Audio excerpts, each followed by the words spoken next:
เอกราชสร้างชาติให้เกิดความมั่นคงโดยมีธงแห่งพระไตรรัตน์เป็นเครื่องนำชัยจึงเป็นที่มาที่ไปของรายการคดีโลกคดีธรรมกล้าคิดก็ต้องกล้าทำอย่ากลัวถ้าทำความดีเร่งศึกษาปัญหาให้ทันท่วงทีเมืองไทยจะพัฒนากว่านี้รายการดีๆคดีโลกคดีธรรมรายการ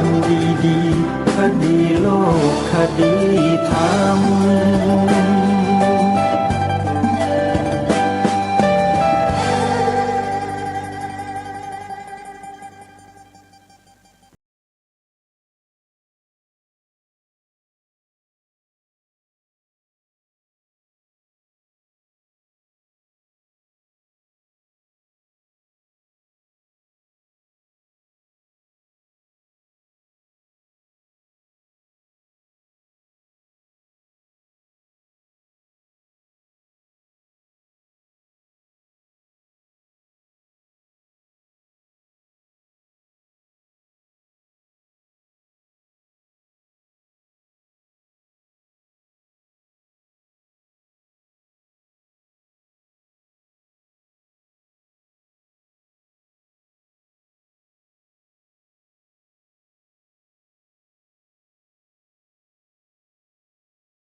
เดือน10วันนี้ตรงกับวันพฤหัสบดีที่16กันยายนพระพุทธศักราช2564รายการคดีโลกคดีธรรมมาพบกับท่านผู้ฟังเป็นปกติทุกวันจันทร์ถึงวันศุกร์และวันเสาร์อาทิตย์ทางสถานีวิทยุแห่งนี้ท่านผู้ฟังสามารถดาวน์โหลดแอปพลิเคชันเพื่อติดตามรับฟังรายการนี้ได้เป็นประจำทุกวันแอปพลิเคชันมีชื่อว่าสมาพันธ์สื่อวิทยุพระพุทธศาสนาอาเซียนแอปพลิเคชันนี้ได้รวบรวมสถานีวิทยุพระพุทธศาสนาแห่งชาติหลายๆสถานีมาไว้ในที่เดียวกันเพื่ออำนวยความสะดวกให้กับท่านผู้ฟังที่อยู่ในพื้นที่ต่างๆของประเทศและทั่วโลกท่านจะได้สดับรับฟังบุญประเพณีพื้นบ้านที่แต่ละสถานีท่านตั้งหลักแหล่งอยู่สถานีวิทยุนั้นๆก็จะนำวัฒนธรรมประเพณีพื้นบ้านเหล่านั้นเนี่ยมานำเสนอต่อท่านผู้ฟังในรายการเป็นประจำภาคเหนือก็มีอีสานตอนบนอีสานตอนกลางอีสานตอนล่างภาคตะวันออกภาคตะวันตกภาคกลางภาคใต้เราก็จะได้สดับรับฟังผ่านแอปพลิเคชันเดียวกันนี้จึงขอให้ทุกท่านได้ดาวน์โหลดไว้ในโทรศัพท์มือถือของท่านได้ฟรีในระบบ Android ท่านผู้ฟังทั้งหลายคนเราที่เกิดมาเป็นมนุษย์ได้นั้นด้วยบุญวิบากหรือกุศลและวิบากการที่เราปฏิสนธิมาเป็นมนุษย์เป็นอำนาจที่เกิดจากเหตุและปัจจัยที่เราสร้างสมไว้ในอดีตกรรมนั้นก็มาส่งผลให้เราได้เกิดในสุคติภูมิคือภูมิมนุษย์และเป็นภูมิที่พิเศษกว่าทุกๆภูมิในสกลจักรวาลนี้ทั้งหมดการเกิดเป็นเทวดา จริงดีเสวยสุขมีความสุขตลอดทุกภพทุกชาติเกิดบนสวรรค์เนี่ยใครๆก็ชอบแต่พระพุทธองค์ตรัสว่าสวรรค์ก็ยังมีโทษอย่างไรเทวดาหรือนางฟ้าที่อยู่บนสวงสวรรค์เนี่ยมีโอกาสที่จะหลงในตัวตนหลงในรูปของตนเองได้เพราะบนภพภูมิของสวรรค์นั้นมีแต่ความสุขไม่มีความทุกข์อะไรเลยอาจจะเป็นไปได้ว่าเพราะมัวแต่เสวยสุขอยู่นั่นเองจนลืมความทุกข์ไปพอเจอความทุกข์หน่อยนึงก็รับไม่ได้ก็เป็นปัญหาขึ้นมาจิตใจก็เศร้าหมองตายจากสวรรค์แทนที่จะตกมาเกิดเป็นมนุษย์ไม่กลับกลายไปอยู่ในอบายภูมิก็มีเยอะนะเทวดาที่ประมาทเนี่ยก็มีอยู่เพราะฉะนั้นท่านสาธุชนทั้งหลายเพียงแค่เราให้ทานทำบุญด้วยอาหารข้าวปลาปัจจัยสี่ไม่เพียงพอนะไม่เพียงพอนะสำหรับที่เราจะพาดวงจิตนี้ให้อยู่รอดปลอดภัยได้แล้วก็เข้าไปสู่กระแสแห่งพระนิพพานเนี่ยให้ทานอย่างเดียวไม่พอโยมต้องรักษาศีลด้วยเจริญภาวนาด้วยจะเป็นสมถภาวนาหรือวิปัสสนาภาวนาก็ได้ทั้งหมดก็จะทำให้จิตเรานั้นมุ่งตรงต่อพระนิพพานจะไม่หลงทิศไม่หลงทางไปเกิดเป็นเทวดาแล้วก็ยังไม่หลงรอการตรัสรู้ธรรมขององค์สมเด็จพระสัมมาสัมพุทธเจ้าพระองค์ต่อไปเท่านั้นแหละพอได้ฟังธรรมจากพระองค์ท่านก็บรรลุธรรมกันระเนระนาดเต็มสวรรค์กันไปหมดแต่ต้องมีข้อแม้นะข้อแม้คืออะไรข้อแม้ก็คือในสมัยที่ดำรงตนเป็นมนุษย์อยู่เนี่ยจะต้องศึกษาพระธรรมคำสอนขององค์สมเด็จพระสัมมาสัมพุทธเจ้าให้แตกฉานให้เข้าใจเสียก่อนที่จะไปเกิดเป็นเทวดาแล้วฟังธรรมจากพระพุทธเจ้าองค์ถัดไปบรรลุเป็นอรหัตผลได้อรหัตผลเป็นพระอรหันต์เจ้าเนี่ยโดยไม่ต้องมาเวียนว่ายตายเกิดอีกจะต้องศึกษาเล่าเรียนในคันสมัยที่เป็นชีวิตมีชีวิตอยู่เป็นมนุษย์เนี่ยต้องเรียนรู้ท่านเจ้าคุณท่านก็กล่าวย้ำแล้วย้ำอีกว่าถ้าไม่สร้างเหตุปัจจัยไว้เนี่ยก็อย่าไปหวังผลเลยที่มันจะได้ตามที่เราต้องการปรารถนาไม่ได้แล้วก็เป็นธรรมดาคนธรรมดาปุถุชนธรรมดาเหมือนเดิมเป็นเทวดาก็ต้องตกมาอยู่ภพภูมิมนุษย์เวียนว่ายตายเกิดไปในอบายภูมิได้อีกนั่นแหละไม่จบไม่สิ้นเพราะฉะนั้นถ้าต้องการจะจบจะสิ้นฟังดูเรียนรู้ศึกษาให้เข้าใจในคำสอนขององค์สมเด็จพระสัมมาสัมพุทธเจ้าโดยเฉพาะในส่วนของปรมัตถธรรมหรือปรมัตถสัจจะที่เรียกว่าพระอภิธรรมเราท่านทั้งหลายโอกาสมีอยู่นะมีอยู่โดยเฉพาะใครก็ตามที่มีภูมิลำเนาอาศัยอยู่ใกล้ๆไม่ไกลจากโรงเรียนพระปริยัติธรรมที่สอนบาลีใหญ่ก็ดีที่สอนพระอภิธรรมก็ดีถือว่าท่านเนี่ยโชคดีมากอย่าทำตัวใกล้เกลือและกินด่างนะโยมนะเสียดายชาติเกิดจริงๆน่าเสียดายมากแต่ท่านที่ไม่มีโอกาสไม่มีเวลาก็ไม่เป็นไรฟังจากสื่อต่างๆที่ครูบาอาจารย์ท่านได้ถ่ายทอดเผยแพร่ไว้ไม่ว่าจะเป็น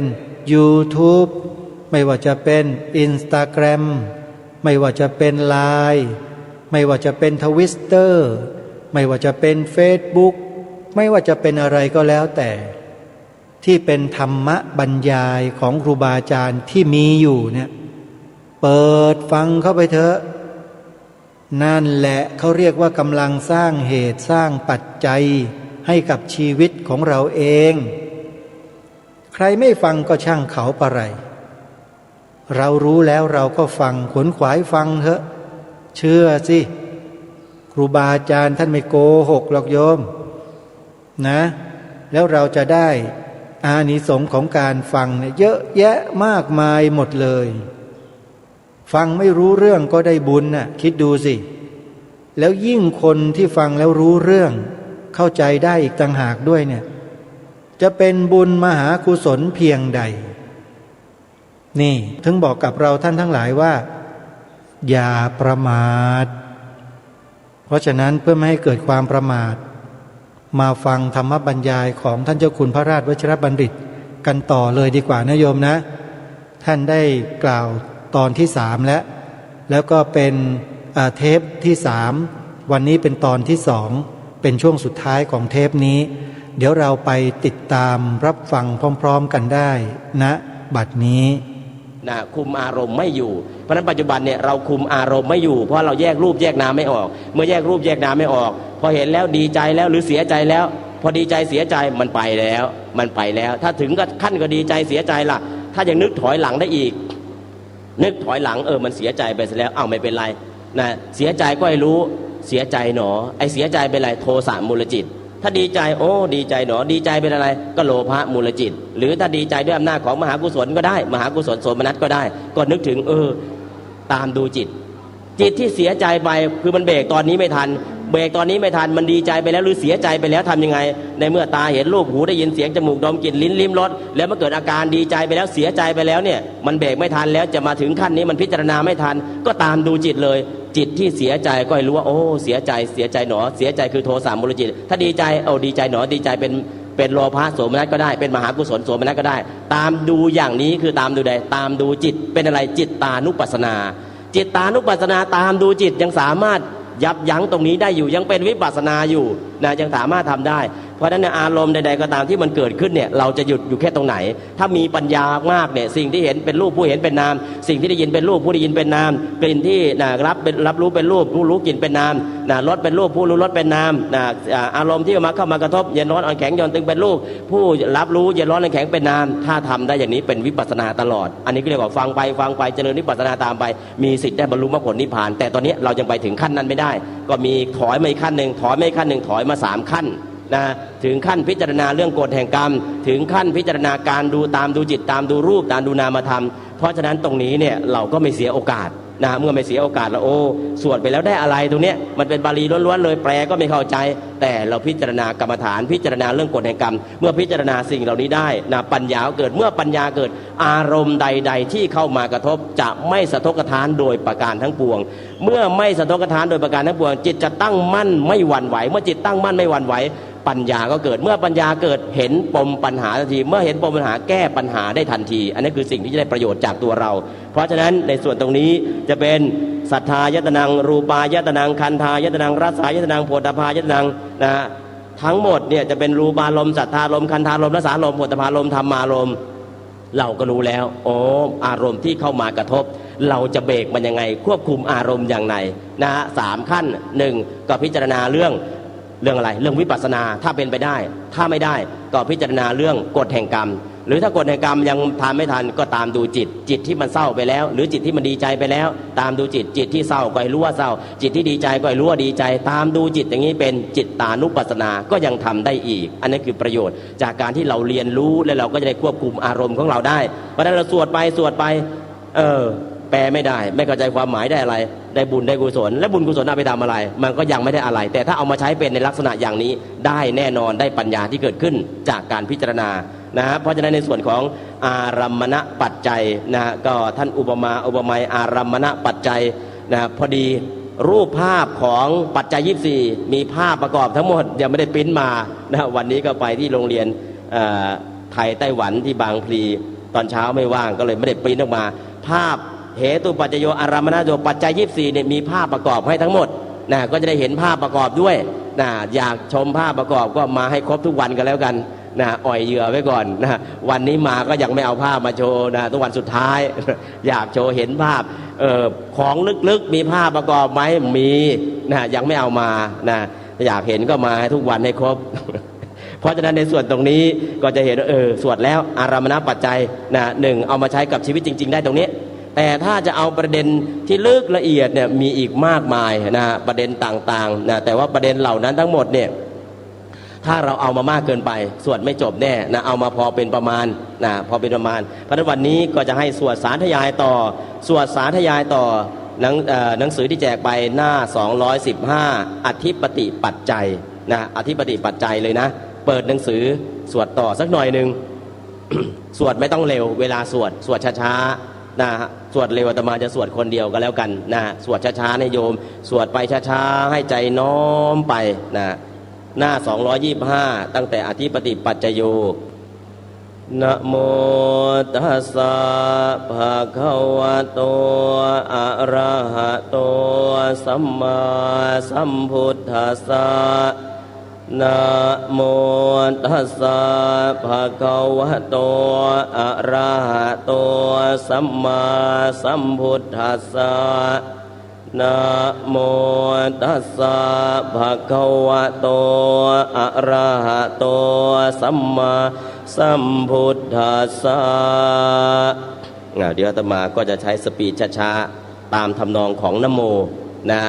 หลายท่านก็อาจจะเคยฟังแล้วท่านที่มาใหม่วันนี้ยังไม่ได้เคยฟังนะโมแบบต้นฉบับเดิมเป็นปัญจปฏิกาคาถาที่มี5บทสวดอย่างไรอาตมาก็จะสวดองค์เดียวกันแล้วกันนะโมตัสสะภะคะวะโตอะระหะโตสัมมาสัมพุทธัสสะนะโมตัสสะภะคะวะโตอะระหะโตสัมมาสัมพุทธัสสะนะโมตัสสะภะคะวะโตอะระหะโตสัมมาสัมพุทธัสสะต่อไปญาติโยมก็ดูหนังสือหน้า215นะอธิปติปัจจโยติอธิปติปัจจัยธรรมที่ช่วยอุปการะโดยความเป็นอธิบดีกล่าวคือฉันทาธิปติฉันทะสัมปยุตตกานังธัมมานังตังสมุทฐานานันจะรูปานังอธิปติปัจเจนะปัจจโยฉันทาธิปติเป็นปัจจัยแก่ธรรมทั้งหลายที่ประกอบกับฉันทะและแก่รูปทั้งหลายที่มีฉันทะและธรรมที่ประกอบกับฉันทะนั้นเป็นสมุทฐานด้วยอำนาจของอธิปติปัจจัยวิริยาธิปติวิริยะสัมปยุตตกานังธัมมานังตังสมุทฐานานันจะรูปานังอธิปติปัจเจนะปัจจโยวิริยาธิปติเป็นปัจจัยแก่ธรรมทั้งหลายที่ประกอบกับวิริยะและแก่รูปทั้งหลายที่มีวิริยะและธรรมที่ประกอบกับวิริยะนั้นเป็นสมุทฐานด้วยอำนาจของอธิปติปัจจัยจิตตาธิปติจิตตสัมปยุตตกานังธัมมานังตังสมุทฐานานันจะรูปานังอธิปติปัจเจนะปัจจโยจิตตาธิปติเป็นปัจจัยแก่ธรรมทั้งหลายที่ประกอบกับจิต และแก่รูปทั้งหลายที่มีจิตและธรรมที่ประกอบกับจิตนั้นเป็นสมุฏฐานด้วยอำนาจของอธิปติปัจจัยวิมังสาธิปติวิมังสะสัมปยุตตกานังธรรมานังตังสมุฏฐานานันจะรูปานังอธิปติปัจจเยนะปัจจโยวิมังสาธิปติเป็นปัจจัยแก่ธรรมทั้งหลายที่ประกอบกับวิมังสาและแก่รูปทั้งหลายที่มีวิมังสาและธรรมที่ประกอบกับวิมังสานั้นเป็นสมุฏฐานด้วยอำนาจของอธิปติปัจจัยยังธัมมังครุงกัตตวาเยเยธัมมาอุปัชชันติจิตตะเจตสิกาธัมมาเตธัมมาเตสังธัมมานังอธิปติปัจจเยนะปัจจโยติธรรมทั้งหลายเหล่าใดคือจิตและเจตสิกทั้งหลายย่อมเกิดขึ้นเพราะกระทำธรรมใดให้เป็นอารมณ์อย่างหนักแน่นธรรมทั้งหลายเหล่านั้นเป็นปัจจัยแก่ธรรมทั้งหลายเหล่านั้นด้วยอำนาจของอธิปติปัจจัยแค่ตรงนี้ก่อนญาติโยมอธิปติคือความเป็นใหญ่ฉันทาธิปติใช้ฉันทะเป็นใหญ่เราอาจจะเคยได้ยินอิทธิบาทสี่ฉันทะวิริยะจิตตะวิมังสาอิทธิบาทแปลว่าพื้นฐานแห่งความสำเร็จแต่วันนี้ไม่ใช่อิทธิบาทธรรมดาอิทธิบาทสี่ที่มีอธิปติเข้าไปไม่มีสิ่งใดในโลกที่จะไม่สำเร็จถ้าอิทธิบาทสี่ผสมกับอธิบดีทั้งสี่อิทธิบาทมีฉันทะมีวิริยะมีจิตตะวิมังสาฉันทะก็คือความพอใจที่จะทำคือรักที่จะเรียนวิชานี้ก็เรียนรักที่จะเป็นหมอก็เรียนวิชานี้จนเรียนคือรักสิ่งใดทำสิ่งนั้นอันนี้คือเรียกว่าฉันทาธิปติพอใจวิริยาธิปติเมื่อมีความพอใจแล้วก็ใส่ความเพียรเข้าไปให้เต็มที่วิริยะจิตตาธิปติก็มีจิตใจเนี่ยเอาใจใส่อยู่ตลอดเวลาเมื่อเอาใจใส่สิ่งใดสิ่งนั้นเราก็รู้ไม่ยากโดยเฉพาะก่อนตอนสุดท้ายวีมังสาใช้ปัญญาใช้ปัญญาตอนสุดท้ายทั้ง4ประการเนี่ยถ้ามีครบไม่มีสิ่งใดในโลกที่ไม่สามารถสำเร็จแค่อิทธิบาทธรรมดาฉันทะวิริยะจิตตะวิมังสาก็สำเร็จทำให้อายุยืนก็ได้อิทธิบาท4เนี่ยถ้าองค์พระสัมมาสัมพุทธเจ้าเจริญอิทธิบาท4อย่างต่อเนื่อง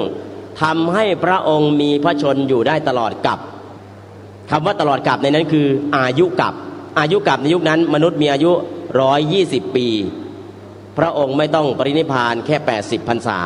อยู่จาก80ไปถึง120ครบได้ถ้าเจริญอิทธิบาท4แต่เนื่องจากพระอานนท์ไม่นิมนต์แล้วก็มีมารมาผจญพระอานนท์ทำให้พระอานนท์ลืมที่จะนิมนต์พระองค์ก็เห็นส่วนหนึ่งอีกส่วนหนึ่งก็คือ 84,000 ธรรมขันธ์ก็ตัดไว้พอแล้วส่วนหนึ่งแต่ถ้าจะอยู่ต่อเจริญอิทธิบาท4ถ้าจะอยู่ต่อจากวันนั้นเนี่ยถ้าพระอานนท์ทูลนิมนต์ก่อนที่มารจะมาทูลอาราธนาพระองค์เจริญอิทธิบาท4สามารถอยู่ต่อจาก80เป็น120 ปีครบอายุไขได้อันนี้คือทำให้อายุยืนอิทธิบาท4ในส่วนของการงานล่ะการงานทุกอย่างในโลกนอกจากมีฉันทะแล้วนี่เอาฉันทะไม่ใช่ธรรมดาเป็นฉันทาธิปติฉันทะอย่างแรงกล้าฉันทะที่สุดๆเป็นฉันทาธิปติเลยฉันทะเนี่ยหลายคนบอกปรารถนานิพพานเป็นตัณหาปรารถนานิพพานไม่เป็นตัณหาเป็นฉันทะเป็นฉันทะชนิดไหนกุศลฉันทะเพราะฉะนั้นปรารถนานิพพานเนี่ยไม่เป็นตัณหาเป็นอะไรเป็นฉันทะแล้วฉันทะชนิดไหนกุศลฉันทะเพราะฉะนั้นบางทีเราอาจจะปรารถนานิพพานก็อยากหลุดพ้นอยากนี่เป็นตัณหาใช่ไหมไม่ใช่ถ้าอยากกามวัตถุเรียกว่ากามตัณหาอยากเกิดในภพนู้นภพนี้เรียกว่าภวตัณหาอยากตายให้มันสูญจากตายให้รู้แล้วรู้รอดจบสิ้นวิภวตัณหาถ้าอยาก3เรื่องนั้นเนี่ยเป็นตัณหาอยากไปนิพพานล่ะเป็นฉันทะมันคนละอยากกัน นะความอยากมันมีเหมือนกันแต่ว่ามันเรียกกันคนละประเภทแยกกันคนละประเภทเพราะฉะนั้นอยากไปนิพพานเป็นอะไรเป็นฉันทะนะแล้วฉันทะมันมีไม่ดีไหมมีกามฉันทะก็มีแต่ฉันทะนี้โดยมากแล้วใช้ในทางที่ดีถ้าเป็นฉันทาธิปติอันนี้คือในเรื่องที่ดีคือถ้าเป็นอิทธิบาท4เมื่อไหร่ฉันทะนี้เนี่ยเป็นเรื่องที่ดีแต่ถ้านอกจากอิทธิบาท4เช่นกามฉันทะก็ดีหรือฉันทะในเรื่องนู้นเรื่องนี้ก็ดีก็ใช้ในทางไม่ดีได้นะแต่ใช้ได้2ทางแต่ถ้าอยู่ในอิทธิบาท4นี่อิทธิบาท4มันอยู่ในไหนอยู่ในโพชฌงค์หรือขออภัยอยู่ในโพธิปักขิยธรรม37ประการในโพธิปักขิยธรรม37ประการมีอิทธิบาท4ไหมมีแล้วเป็นอะไรเป็นกุศลอย่างเดียวแต่ถ้าฉันทะเจตสิกล่ะฉันทะเจตสิกไปประกอบกับอกุศลก็ได้กุศลก็ได้อยู่ทุกที่เลยแต่พออยู่ในอิทธิบาท4ฉันทะอยู่ในอิทธิบาท4เป็นอะไรเป็นกุศลอย่างเดียวเมื่อเป็นกุศลอย่างเดียวเราก็แยกฉันทะวันนี้มีฉันทะที่จะมาฟังธรรมจิตเป็นกุศลอย่างเดียวอันนี้คือเราก็จะแยกออกบางทีเราเห็นคำศัพท์เดียวเนี่ยคำศัพท์เป็นบัญญัติแต่เป็นกำแพงบัญญัติที่ปิดกั้นไม่ให้เราเห็นปรมัตถ์คำศัพท์คือภาษาเป็นบัญญัติเป็นภาษาของชาวโลกแต่เป็นบัญญัติที่เป็นกำแพงกั้น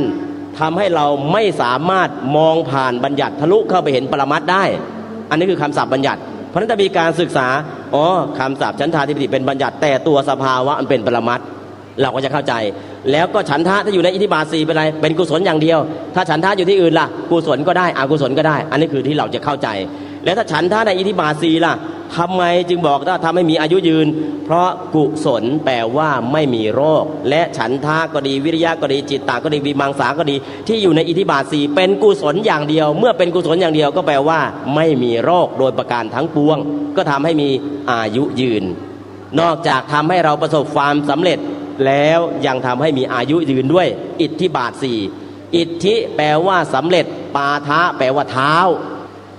ที่จะทำให้เราเดิน4เท้าย่างก้าวเข้าไปแล้วก็ประสบความสำเร็จบาทเนี่ยแปลว่าเท้าก็ได้แปลว่าพื้นฐานก็ได้แปลว่าเหตุก็ได้แปลได้12อย่างปาทะตัวเนี้ยอิทธิบาท4เพราะฉะนั้นอธิปติแปลว่าอะไรอธิปติแปลว่าเป็นใหญ่ในเรื่องอะไรในเรื่องของฉันทะเรื่องอะไรกุศลในเมื่อฉันทะเรื่องกุศลแล้วสิ่งไม่ดีมีไหมไม่มีตรงนี้ฉันทาธิปติวิริยาธิปติจิตตาธิปติวิมังสาธิปติมีแต่เรื่องดีๆฉันทะกับพอใจในการให้ทานพอใจในการรักษาศีลพอใจในการเจริญภาวนาอันนี้คือฉันทะมาอย่างนี้หมดแล้ววิริยาธิปติเพียรที่จะให้ทานเพียรที่รักษาศีลเพียรที่เจริญภาวนาเพียรที่จะบำเพ็ญบารมีอันนี้ก็เป็นวิริยะในทางที่ดีนะวิริยะในการบำเพ็ญประโยชน์ทั้งประโยชน์ตนและประโยชน์ผู้อื่นนะจิตตาธิปติแล้ววิริยะเนี่ยจริงๆภาษาบาลีมาจากวีริยะภาษาไทยมาใช้เป็นวิริยะคือภาษาบาลีกับภาษาไทยถ้าดึงมาจากภาษาบาลีถ้าบาลีเป็นสระอีภาษาไทยใช้สระอีถ้าภาษาบาลีเป็นสระอีมาใช้ภาษาไทยเป็นสระอีเพราะฉะนั้นภาษาบาลีเป็นวีริยะถ้าเป็นภาษาไทยวิริยะทำไมใช้วีริยะนี่มาจากวีระที่แปลว่าผู้อาจหาญวีรสะกัมมังอิทังวีริยังการงานของผู้อาจหาญคือการงานของวีระบุรุษคนที่มีความเพียรคนนั้นคือวีระจะเป็นวีรบุรุษหรือวีรสตรีก็แล้วแต่อาจหาญอะไรอาจหาญที่จะต่อสู้กับความขี้เกียจที่มันเหยียบเราให้จมหมอนนะเพราะได้ความขี้เกียจเนี่ยไม่อยากจะทำไม่อยากจะศึกษาไม่อยากจะเรียนแต่ความขี้เกียจนั้นก็มีแต่อยากจะประสบความสำเร็จวิริยะนี่มาเหยียบนะความขี้เกียจกำจัดความขี้เกียจออกไปเพราะนั้นวิริยะคือความเป็นผู้อาจหาญหรือวีรกรรมนั่นเองการกระทำของผู้อาจหาญผู้องอาจเพราะฉะนั้นวิริยาธิปติในที่นี้กล้าที่จะทำคุณงามความดีโดยเฉพาะบางทีบ้านเรา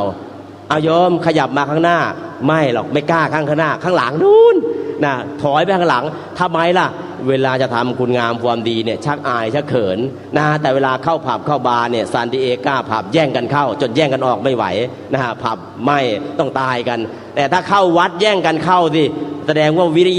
ยาธิปติเนี่ยโอ้เต็มเลยนะเอามาฟังเทศศิริราชแย่งกันนั่งเก้าอี้ไม่มีที่จะนั่งเลยแสดงว่าวิริยาธิปติเกิดขึ้นแล้วถ้าไปดูคอนเสิร์ตเบิร์ดก็ดีไปดูคอนเสิร์ตอะไรก็ดีไปตรงนั้นเนี่ยไม่ใช่วิริยาธิปติแล้วนะเพราะฉะนั้นตรงนี้วิริยะแปลว่าผู้อาจหาญที่จะทำคุณงามความดีทำดีไม่ต้องอาย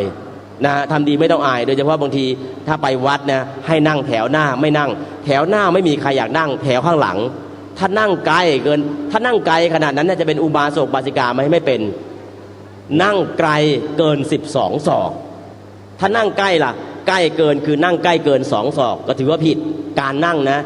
อย่านั่งใกล้เกินอย่านั่งไกลเกินอย่านั่งสูงกว่าอย่านั่งเหนือลมอย่านั่งต่อหน้าตรงนี้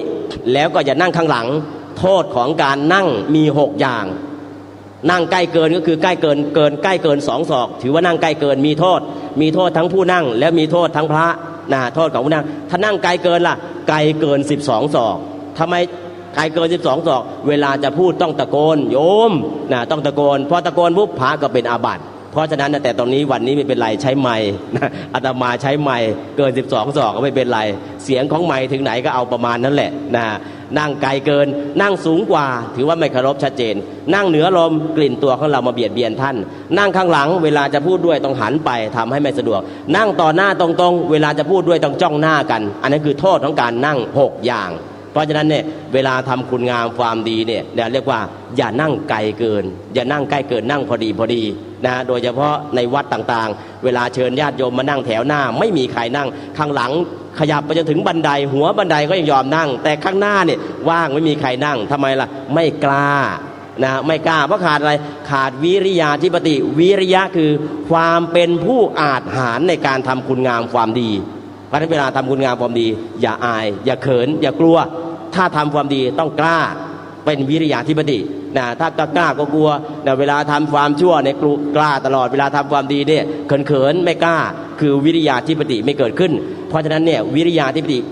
จะทำความดีเมื่อไหร่เนี่ยเสนอเลยแถวหน้าสุดนะถ้าว่างเอาเลยแถวหน้าใกล้ๆดีที่สุดนะอันนี้คือวิริยาธิปติวิริยะเนี่ยมีวิริยะเนี่ยมีทั้ง4 ประเภทความเพียรเอาสิ่งที่จะชั่วออกจากใจแล้วก็ความเพียรห้ามไม่ให้ความชั่วกลับมาเกิดแล้วก็เพียรเอาสิ่งที่ดีๆไว้ในใจแล้วก็เพียรให้สิ่งที่มันดีอยู่ในใจแล้วเกิดเจริญต่อไป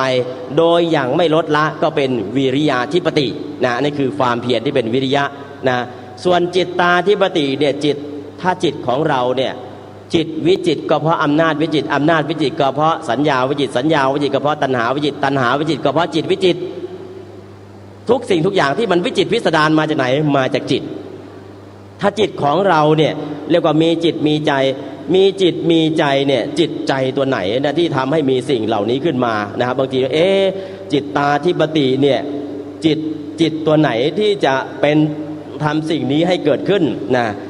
จริงๆในจิต89หรือ121ดวงเนี่ยจิตมันเป็นใหญ่นะจิตที่เป็นติเหตุกะอุกถะก็ดีนะจิตที่ประกอบด้วยเหตุ3นะมันก็จะเป็นใหญ่แล้วก็ทำหน้าที่สิ่งที่ดีงามต่างๆเพราะฉะนั้นเนี่ยเวลาทำอะไรทำด้วยจิตใจที่แน่วแน่ทำด้วยจิตใจที่เข้มแข็งนะจิตใจที่แน่วแน่จิตใจที่เข้มแข็งจิตใจที่มั่นคงไม่หวั่นไหวเพราะโลกธรรมทั้ง8จิตใจอย่างนั้นทำอะไรก็ประสบความสำเร็จนะเพราะฉะนั้นจิตตาธิปติจิตใจต้องมั่นคงแน่วแน่ไม่หวั่นไหวเป็นมงคลด้วย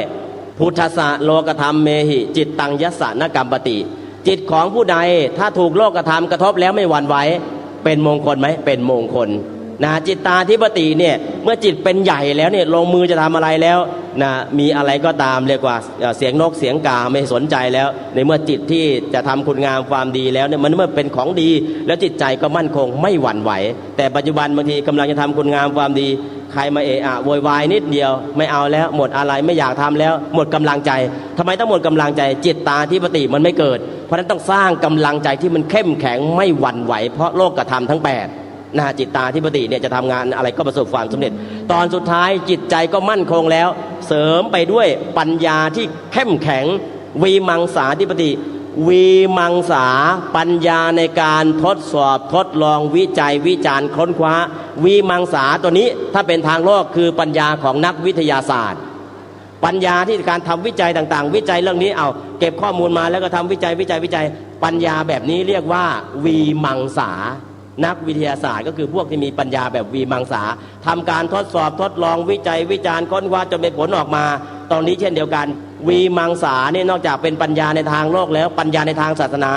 มาทดสอบทดลองวิจัยวิจารณ์อะไรเป็นรูปอะไรเป็นนามอะไรคือเหตุของรูปอะไรคือเหตุของนามเข้าไปถึงแยกรูปแยกนามปัจจยปริกหายานนวลวีมังสาที่มันสูงไปอยู่ในวิปัสสนาญาณแต่วีมังสาในทางโลกก็คือนักวิทยาศาสตร์ที่ทำวิจัยออกมาเป็นปัญญาแล้วไม่ใช่วีมังสาธรรมดาอธิปติด้วยเป็นปัญญาที่ในการคิดค้นแล้วก็สุดยอดของในการคิดค้นเป็นวีมังสาธิปติ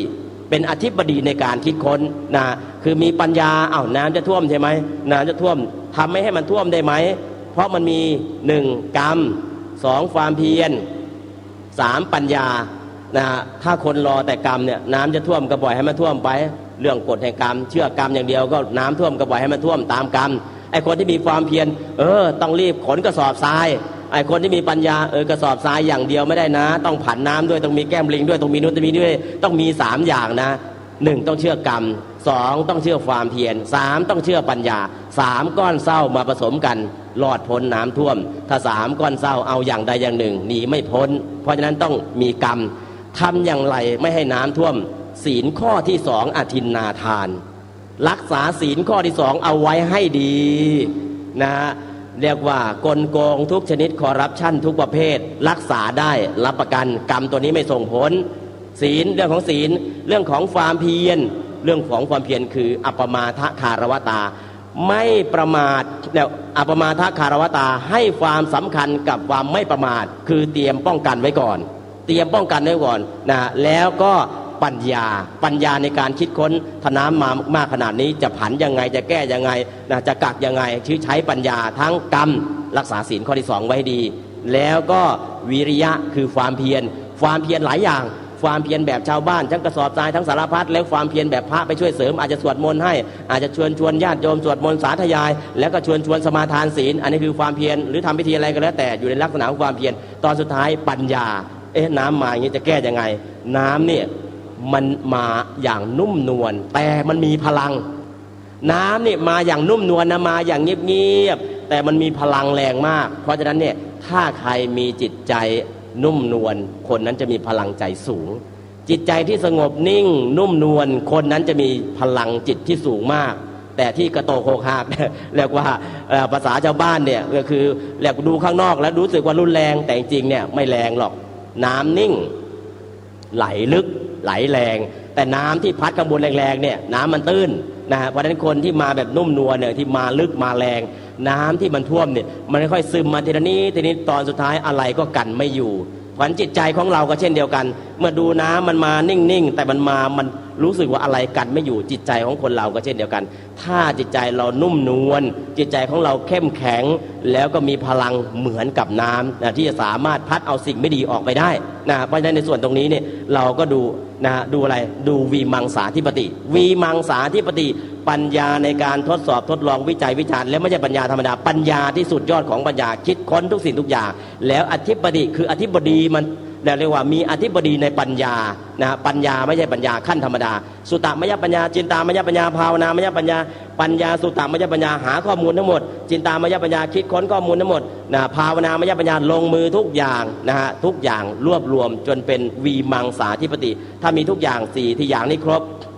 สิ่งใดๆในโลกที่ไม่สามารถทำให้สำเร็จได้ไม่มีทุกอย่างสำเร็จได้ทั้งหมดเพราะฉะนั้นอธิปดีทั้ง4คือฉันทาธิปติวิริยาธิปติจิตตาธิปติวีมังสาธิปติถ้าอธิปติ4อย่างมีอยู่ในผู้ใดต้องการสิ่งใดในโลกนี้ได้หมด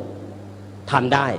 คือคนที่มีความฉันทะอย่างแรงกล้ามีวิริยะอย่างแรงกล้ามีจิตตะอย่างแรงกล้ามีปัญญาอย่างแรงกล้าอธิปดีทั้ง4อย่างประกอบเมื่อใดวันนั้นประสบความสำเร็จนะแต่ของไทยเนี่ยมีอยู่อย่างหนึ่งเหยียบขี้ไก่เป็นยังไงโยมไม่ฟอ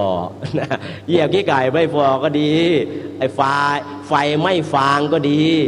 มันขวางอธิบดีทั้ง4เอาขนาดนั้นเชื่อหรือวิริยะต้องขนาดนี้เชื่อหรือเรียกว่าฉันทะต้องขนาดนี้ต้องวิริยะขนาดนี้จิตตาขนาดนี้วิมังสาปัญญาต้องขนาดนี้เฉลือบางทีมันฝืนความรู้สึกของเราที่บอกว่าเหยียบขี้ไก่ไม่ฟอเนี่ยก็คือเราทำอะไรแบบย่อยๆแย่ๆมันก็เลยไม่ประสบความสำเร็จแต่ถ้าวันไหนอธิบดีทั้ง4เข้ามาครบวันนั้นประสบความสำเร็จทุกอย่างเพราะฉะนั้นวันนี้นะก็คงจะจบแค่อธิปติปัจจโยขอให้ใช้อธิปติปัจจัยเนี่ยเอาไปใช้ในชีวิตจริงๆใครต้องการทำสิ่งใดนะฮะทำตามนี้แล้วก็จะไม่เครียดแล้วก็เรียกว่ามีปัญญาด้วยจิตใจก็คือสิ่งที่เราไม่ชอบอย่าทำในสิ่งที่ชอบแต่สิ่งที่ชอบนั้นขอให้เป็นสิ่งที่ดีที่เป็นฉันทะเป็นกุศลฉันทะให้ชอบในสิ่งที่ดีเถิดแล้วก็มีจิตใจลงมือกระทำแล้วก็มีความเพียรแล้วก็มีปัญญาที่เป็นอธิบดีการกระทำของเราก็จะประสบความสำเร็จเพราะฉะนั้นวันนี้นะฮะการสวดสาธยายคัมภีร์มหาปฐานในช่วงอธิปติปัจจโยนะฮะ แล้วก็ตั้งแต่ฉันทาธิปติจิตตาธิปติวิมังสาวิริยาธิปติวิมังสาธิปติอธิปติทั้ง4อย่างครบก็เรียกว่าพอสมควรแก่เวลานะเหลืออีก2 วันนะ2-3 วันก็จะเร่งสปีดเร็วๆให้จบแน่นะจบแน่แต่ก็มาให้ครบกันแล้วกันเพราะฉะนั้นวันนี้การบรรยายนะการสวดสาธยายแล้วก็การบรรยายคัมภีร์มหาประธานก็พอสมควรแก่เวลาก็ขอสมมุติยุติลงแต่เพียงเท่านี้ขอความสุขสวัสดีและการเข้าถึงธรรมขององค์พระสัมมาสัมพุทธเจ้าอย่างถูกต้องจงมีแด่ท่านสาธุชนผู้สวดสาธยายและผู้สดับตับฟังโดยทั่วหน้ากันทุกท่านทุกคนเทินท่านสาธุชนทุกท่านที่จบไปนั้นก็เป็นการบรรยายในหัวข้อเรื่องสาธยายอภิธรรมปิฎกตอนที่3คัมภีร์มหาปัฏฐาน